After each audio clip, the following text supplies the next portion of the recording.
You are all by now familiar with the brutality and the dastardly manner in which 26 innocent lives were prematurely terminated at Pahalgam on the 22nd of April. When you combine those horrific scenes and the pain of the families on our armed forces and defenseless civilians, we knew that the time had arrived to make yet another compelling statement of our resolve as a nation. Operation Sindoor was conceptualized with a clear military aim to punish the perpetrators and planners of terror and to destroy their terror infrastructure. What I do not state here, of course, is the often stated determination of India and its intolerance to terror. It set into motion a very diligent and microscopic scarring of the terror landscape across the borders and the identification of terror camps and training sites.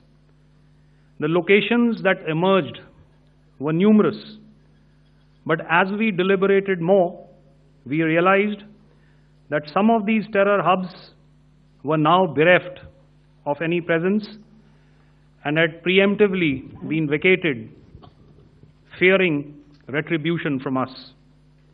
There was also a term of reference and our own binding, self-imposed restriction to target only terrorists and thus prevent collateral damage.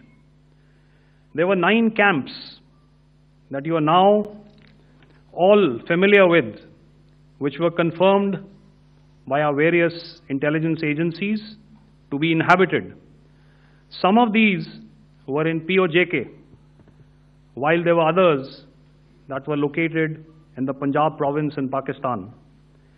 Nefarious places such as Muridke, the hub center of the Lashkar-e-Taiba, has over the years bred infamous characters such as Ajmal Kasab and the likes of David Headley.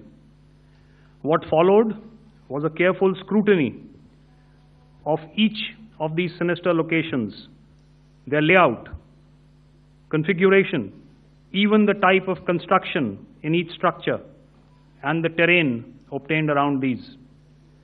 This was with an obvious intent to deduce and identify the exact vector that was required for their neutralization, as also the eyes in the sky that we would send up to ensure that we brought back evidence that we had indeed targeted what we set out to. The precise images of these engagements on that fateful and historical night have already been showcased during the first press statement on the 7th of May that was helmed by our Foreign Secretary. I have no doubt in my mind that we achieved total surprise, and those strikes across those 9 terror hubs left more than 100 terrorists killed, including high-value targets such as Yusuf Azhar, Abdul Malik Rauf, and Mudassir Ahmed that were involved in the hijack of IC-814 and the Pulwama blast.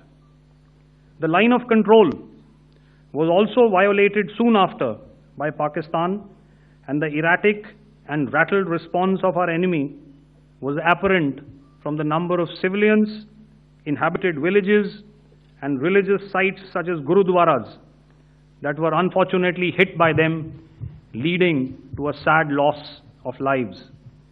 The Indian Air Force played a major part in these strikes by engaging some of these camps, and the Indian Navy provided wherewithal in terms of precision munitions. The Indian Air Force obviously had their assets up in the sky, and I will here request Air Marshal Bharti, the Director General of Air Operations, to detail for you the methodology that the men in blue adopted to successfully manifest this mission.